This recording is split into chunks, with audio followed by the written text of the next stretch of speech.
4h30 et je marche dans Paris. Et pour ceux qui me suivent depuis un certain temps, vous savez que quand je porte cette tenue de méditation, c'est que soit je vais à ma séance de méditation de groupe, ou bien c'est que je suis en mission et que cette mission s'est présentée à moi d'une manière assez radicale, ce qui est le cas ce matin. Je vous explique. Je vais pour prendre l'avion, pour aller en Autriche. J'avais pas prévu consciemment de faire ça.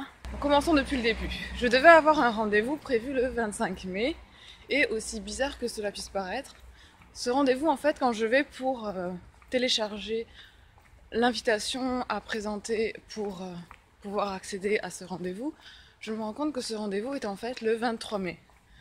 Normalement ça ne m'arrive jamais de me tromper de date, surtout que ça fait 2 mois que ce rendez-vous est planifié, que c'est un rendez-vous super important qui concerne le centre de formation que j'ai créé cette année.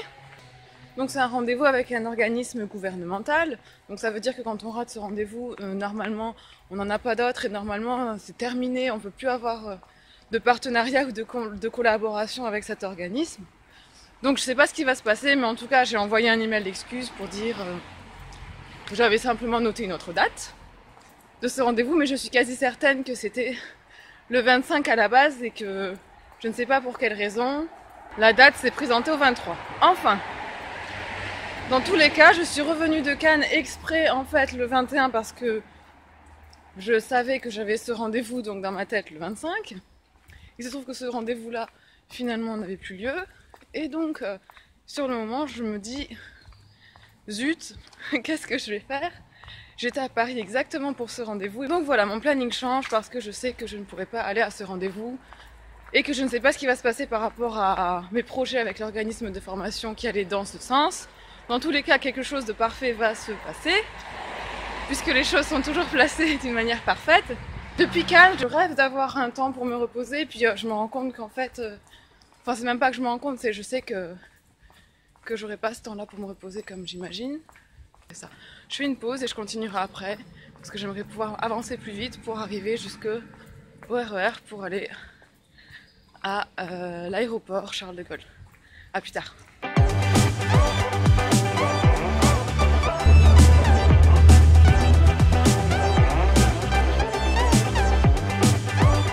Donc au moment de charger les vidéos du festival de Cannes, en fait, donc dans mon bureau à Paris, je me rends compte, enfin je charge les vidéos et sur la caméra, cette grosse caméra professionnelle que j'ai depuis lesquelles je capture les vidéos sur mon ordinateur, c'est comme ça que ça s'appelle le terme, c'est un peu bizarre capturer d'ailleurs.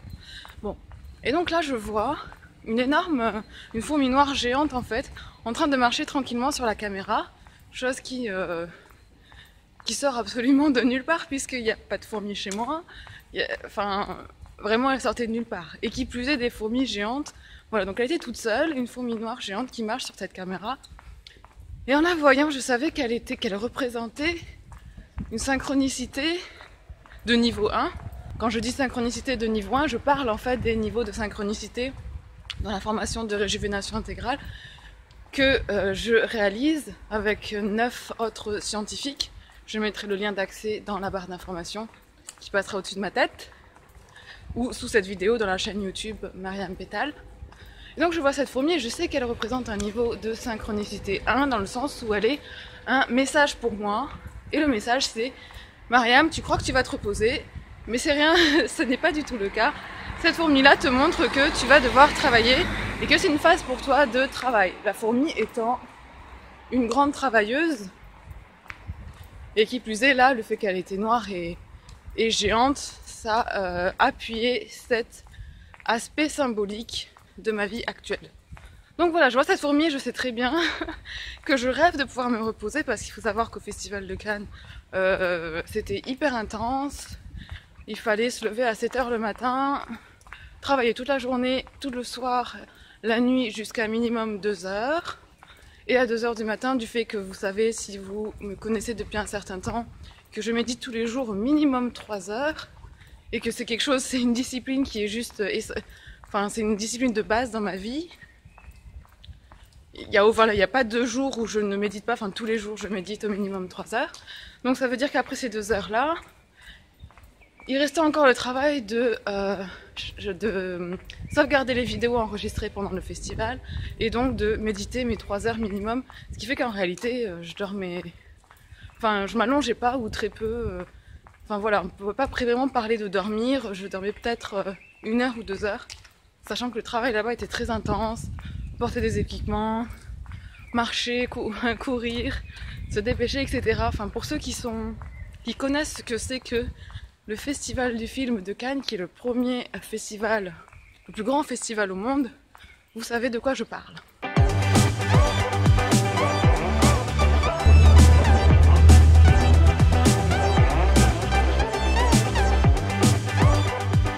Donc je disais, je rentre du Festival de Cannes, je conduis tout le long quasiment 10 heures en voiture, j'arrive, j'ai encore toutes les vidéos à charger sur le site, le serveur en fait, de la chaîne de télévision avec laquelle j'ai travaillé en partenariat pour ce festival, Supreme Master Télévision. Donc en fait, je me repose pas puisque tout le long, je passe mes journées et mes nuits à charger ces vidéos sur le serveur et il y a une trentaine d'heures de vidéos au total. Et il faut encore éditer les vidéos, les transférer, etc. Bref, une énorme quantité de travail en plus de ce que j'avais à faire, de continuer la formation de réjuvénation intégrale, etc. Et donc cette fourmi me montre simplement que voilà, Mariam, si tu crois que tu vas pouvoir te reposer, tu rêves. Ce n'est pas ça, ce n'est pas prêt d'arriver tout de suite. Et je savais en moi, je sentais que c'était le cas, que en fait j'étais amenée à devoir travailler dans cette phase d'une manière intense et que c'était comme ça parce que, vous savez, quand vous vivez sur une voie de longévité ou quand vous vivez votre mission de vie, en réalité, vous ne choisissez pas ce que vous allez faire, c'est la vie qui vous montre votre voie au fur et à mesure. Donc on croit qu'on a le choix, on croit qu'on choisit, qu'on a une certaine... Oh, je dois aller où là? Je crois que je dois aller par là. On croit qu'on a un certain libre arbitre. Un instant. Là ou là? Je pense que c'est là, ok. On croit qu'on a un certain libre arbitre, mais en réalité... Que nenni, ce n'est pas le cas. En tout cas, à un certain niveau dans votre processus de réjuvénation intégrale, vous êtes un canal de plusieurs missions qui, comment dirais-je, se placent les unes après les autres dans votre vie et qui forment ces petites missions.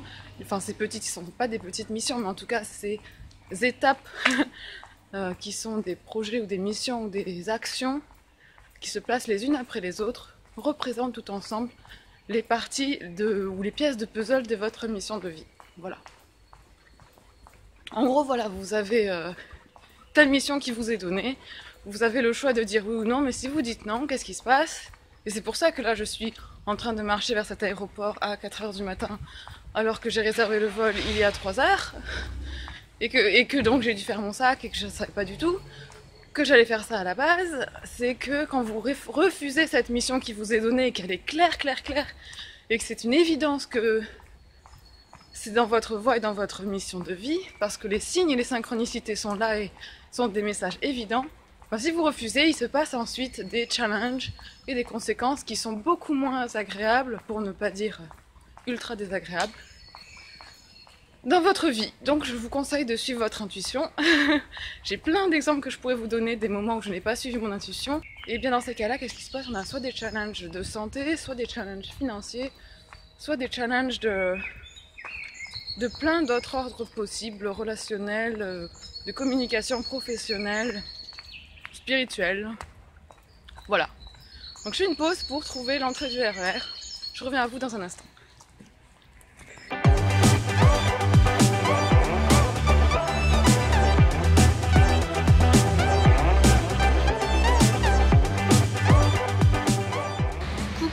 Donc je suis arrivée dans mon lieu de destination et dans un instant, je vais rencontrer la personne que je suis censée rencontrer et que normalement vous connaissez parce que c'est une personne qui est connue dans le monde. C'est une personne qui œuvre dans le domaine scientifique, qui œuvre également dans les technologies holistiques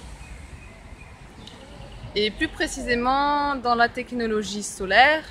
Voilà, vous en saurez plus dans quelques instants, je vous laisse deviner.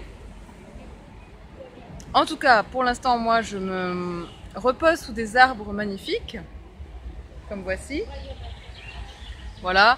Je suis arrivée pile à la minute près, même j'étais quand même en retard, à l'embarquement du vol à Paris. Il faut savoir que la RATP était en grève, donc il a fallu faire un périple un peu imprévu pour arriver à l'aéroport. Et là, pour la première fois, on a appelé mon nom parce qu'en fait, j'étais pas présente au moment de l'embarquement. Mais voilà, juste avant que les portes se ferment, j'ai réussi quand même à rentrer dans l'avion. Voilà pour ça. J'ai eu une correspondance à Zurich et me voici aujourd'hui donc en Autriche, dans la ville de Vienne, une ville dans laquelle j'ai déjà été plus jeune, je pense il y a un moment maintenant. Je devais avoir 14 ans, c'est ça. C'était un échange de musique et c'était l'année de Mozart. Je crois qu'il y avait un anniversaire lié à Mozart. Et donc comme j'étais violoniste à cette époque-là et que je faisais des études de musicologie, on avait un échange avec la ville de Vienne et donc j'avais visité cette ville pour la première fois, de mémoire à l'âge de 14 ans. Ok, voilà pour ça. Donc je continue de me préparer, de méditer sous ces arbres merveilleux, de me détendre, de respirer l'air de Vienne. Et puis, juste après ça, j'irai voir la personne tant attendue que je n'ai pas vue depuis 2012 de mémoire. Non, 2013 je crois. La dernière fois que je l'ai vue, c'était en 2013, donc ça fait... Aujourd'hui, au moment où je fais cette vidéo, ça fait 5 ans que je n'ai pas vu physiquement cette personne. Voilà. Bon, j'espère que vous vous réjouirez autant que moi quand vous verrez de qui je parle. Dans tous les cas, je vous dis à très bientôt. Oui, donc tout à l'heure, je parlais quand même un aspect important. Avant de faire la pause et de prendre le RER, ce matin, je vous parlais de l'aspect du fait qu'on ne choisit pas... En fait, du fait que ce qui nous arrive, ce qu'on vit est prédéterminé en fait. Et quand on croit qu'on choisit, certaines choses, en réalité, on ne les choisit pas. Pourquoi? Parce que on les choisit à un certain niveau, mais à un autre niveau, on les vit parce qu'on est un canal qui vit les choses qui nous sont dictées. Et donc, on vit notre mission de vie de cette manière, c'est-à-dire que on vit un plan qui est défini et qui s'ajuste au fur et à mesure que nous-mêmes, nous alignons notre énergie et notre fréquence vibratoire à un certain niveau. En d'autres termes, par exemple, plus on médite et plus on change notre destinée, plus on fait des bonnes actions et plus on change notre destinée. Enfin, tout ce qu'on fait, en fait, toutes nos actions, chaque jour, à chaque instant, déterminent l'évolution de notre destinée, si c'est clair. Et donc, les graines que l'on va récolter, ou plutôt les fruits que l'on va récolter des graines que l'on a semées, et de ce fait, les fruits que l'on récolte, on peut pas les déterminer plus que par nos actions, nos intentions et les graines que l'on a semées dans le passé. Voilà, si c'est clair. Dans tous les cas, tout ça pour dire que à un certain niveau dans votre processus de réjuvénation, vous allez être obligé en quelque sorte, et c'est une bonne nouvelle en fait, de suivre votre intuition parce qu'à chaque fois que vous ne la suivrez pas, pour X raisons, pour des doutes, pour des peurs, pour un potentiel d'avoir plus confiance en vous, et bien derrière il va y avoir des conséquences qui ne seront pas positives, qui seront pas les plus bénéfiques, pas les plus harmonieuses pour vous et pour votre entourage. Et d'expérience, mieux vaut dépasser les peurs qu'on peut avoir, les doutes, le potentiel de confiance en soi que l'on peut avoir davantage, ou de confiance en la vie en fait, de confiance en notre mission de vie, en notre voie, en notre chemin, en notre existence, plutôt que de laisser ces peurs ou ces doutes nous empêcher de suivre notre intuition, parce qu'on se dit que c'est plus facile de rester dans notre zone de confort ou de rester dans quelque chose que l'on connaît déjà. Mais en réalité, c'est pas plus facile parce que je vous assure, à chaque fois que j'ai fait ça, derrière, j'ai payé les conséquences, soit en termes de santé, soit en termes de bien-être, soit en termes d'argent, soit en termes de relations qui n'étaient pas les plus harmonieuses pour moi, soit en termes de quelque autre conséquence que ça pouvait être. Et à chaque fois, je me suis dit, mais Mariam, tu vois, si tu avais suivi ton intuition, peut-être que ce serait différent, c'est sûr même. Et donc aujourd'hui, je fais au maximum pour suivre mon intuition, même quand c'est pas facile, même quand ça me demande de, par exemple comme aujourd'hui, eh bien de réserver un vol à la dernière minute et de pas vraiment me reposer alors que j'ai déjà beaucoup de travail qui est en cours et de partir à 4 heures du matin avec des transports en grève pour prendre un avion. Et quand on réfléchit à la logique, il peut ne pas y en avoir directement d'une manière théorique, mais quand on réfléchit au sens qu'une action peut avoir dans une globalité, dans une...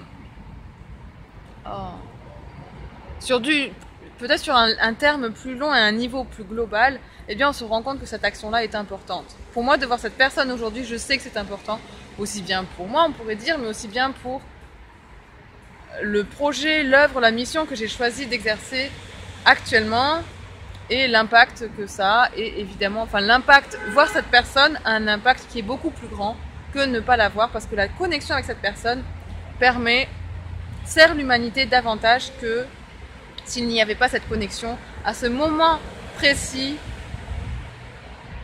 dans le temps, dans l'existence, dans l'histoire, pourrait-on dire. Vous savez que vous êtes en train de suivre votre intuition et que c'est juste quand les synchronicités, donc les 3 niveaux de synchronicité sont là dans votre vie. Alors ça ne veut pas dire que vous allez percevoir ces 3 niveaux de synchronicité, ça veut dire qu'en réalité, tout va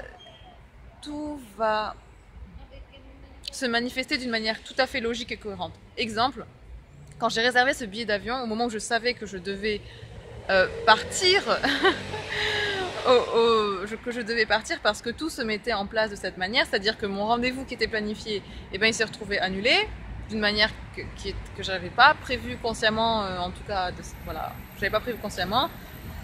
Les synchronicités je vous ai donné l'exemple de la fourmi noire géante qui sortait de nulle part sur ma caméra au moment de charger les vidéos du Festival de Cannes. Ça. Également, au moment où j'envoie un SMS pour rencontrer cette personne et pour dire que je suis disponible, au moment où j'envoie cet SMS, il est 22h22. Donc tout ça, ce sont des signes et des indicateurs qui vous montrent que vous êtes aligné en fait. Le 2, 2, 2, 2, 2, les mêmes chiffres dans une heure, dans un horaire, que ce soit des dates ou des heures, quand c'est, comment dirais-je, quand c'est vraiment aligné au niveau chiffré, cela montre simplement qu'énergétiquement, ce que vous êtes en train de faire est aligné à vous-même, à votre voix, à qui vous êtes, à l'instant précis. Donc ça, au moment où j'envoie l'SMS pour dire que finalement, peut-être que je peux voir la personne, alors c'était plus prévu, eh bien, il se trouve qu'il est 22h22. La personne me répond que finalement, comment dirais-je, c'est en fait l'assistant de cette personne qui me répond qu'il y a eu un changement de plan et que donc cette personne que je vais voir, vous allez bientôt savoir son nom, finalement est disponible alors qu'elle ne l'était pas et se retrouve seule avec un changement de planning qui fait qu'elle est entièrement disponible pendant les jours où je viens là. C'est pareil, ça c'était pas prévu. L'autre chose, c'est que au moment où j'ai le doute, parce que ça arrive probablement parfois, au moment où vous avez un doute en vous disant mais non, mais c'est de la folie, je peux pas faire ça, c'est pas possible. Par exemple, si vous suivez votre intuition et vous vous dites que l'action qui en découle, c'est une action qui est complètement folle ou qui n'a pas de sens ou que si vous en parliez à quelqu'un, la personne vous dirait mais tu fais n'importe quoi, arrête tout de suite. Et bien dans ces moments-là, vous pouvez avoir des doutes, ok? Là aussi, les conséquences de ces doutes vont vous ramener à vous-même si vous êtes observateur suffisamment. Exemple, au moment où je me suis dit non Mariam, arrête, c'est de la folie, tu peux pas faire ça, tu peux pas partir comme ça dans l'espace de quelques heures en réservant un avion qui probablement va te coûter un certain prix parce que c'est le dernier moment et que tu sais pas où tu vas aller rester le soir, ni rien, tu sais pas où c'est. Bref, tous ces questionnements qui peuvent arriver pour renforcer le doute et les peurs et rester là où on est. À ce moment-là, j'envoie un nouvel SMS à l'assistant de cette personne et cet SMS ne s'envoie pas. Ça me met un gros cercle rouge avec un point d'exclamation en me disant que le SMS n'est pas envoyé alors que juste avant ça allait très bien. Des choses comme ça vont se manifester simplement pour vous montrer que ce qu'il est bon de suivre, ce qu'il est mieux de suivre, c'est votre intuition. Et une fois que cet SMS est resté bloqué, je me suis dit, ou je disais dans cet SMS, non finalement je ne viens pas, c'est pas ok. Enfin, je sais plus ce que j'ai dit entièrement, mais je disais en gros que je ne venais pas.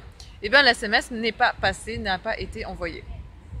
Donc voilà, et là c'était pour moi, j'avais compris qu'il qu'il fallait que je fasse confiance, que je lâche prise et que je book ce vol et que je rencontre cette personne. Voilà, et que c'était ça la voie. Donc, après ça, je vais pour réserver mon vol, parce que pour moi, c'était donc très clair. Et là, je vois, pareil, autre signe qui vous montre que vous êtes bien sur la voie. Je vais pour réserver ce vol. Et donc, tous les prix étaient au-delà de 200 € l'aller, de mémoire. Et il y avait un seul vol qui était un prix qui n'avait rien à voir, du genre 70 €. Et c'était le vol A, donc celui que j'ai pris ce matin, qui partait à 6 h du matin. Non, 7 h du matin, il fallait donc y être à 6 h. Et c'est là que je me suis dit, bon Mariam, eh ben, tu vas passer une nuit à faire ton sac et puis à méditer et puis ça va être l'heure d'y aller. Voilà.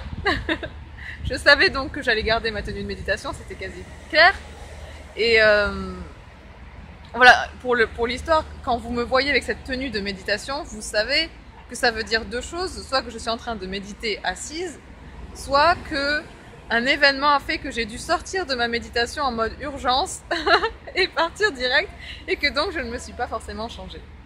Voilà pour la petite histoire et le décodage vestimentaire. Donc voilà, donc c'était évident que ce vol-là était prévu, non pas que je n'aurais pas payé un vol à un prix plus haut, juste que là ça me montrait clairement, ben Mariam, regarde, on te facilite. Facilite dans le sens où en fait actuellement mon budget va en priorité pour mon déménagement, parce que je vais quitter mon studio parisien, j'en parlerai dans quelques jours en fait. Voilà. Oui, je déménage, c'est voilà. Donc ce sera l'objet d'un autre épisode des aventures de Mariam. Et quand c'est comme ça, vous savez que toutes les connexions sur cette voie qui suit votre intuition, qui est alignée à votre intuition et donc à votre mission de vie, sont des connexions qui ont un impact énorme, qui sont bénéfiques pour vous-même et pour les autres. Et vous sentez que vous avez cette énergie quand vous parlez, quand vous échangez, quand vous communiquez avec l'autre, et que l'autre est pile à sa place et aussi à la place qu'il est censé être dans cet échange énergétique, dans cet échange de quel que soit ce que ça peut être, qui fait ce que ça va faire. Chacun est à sa place en fait dans cette mission précise qui est le résultat de vous en train de suivre votre intuition, votre voie, votre mission de vie. Voilà. Alors je vous dis à très bientôt pour la suite, ok ? Et dans quelques instants, vous saurez la personne dont je parle. Vous la rencontrerez avec moi et en attendant, passez une excellente journée, après-midi, matinée, soirée, selon là où vous êtes. Et prenez soin de vous. Ciao. Now you can say anything and the whole world can hear you forever. Yes, you see? All the time.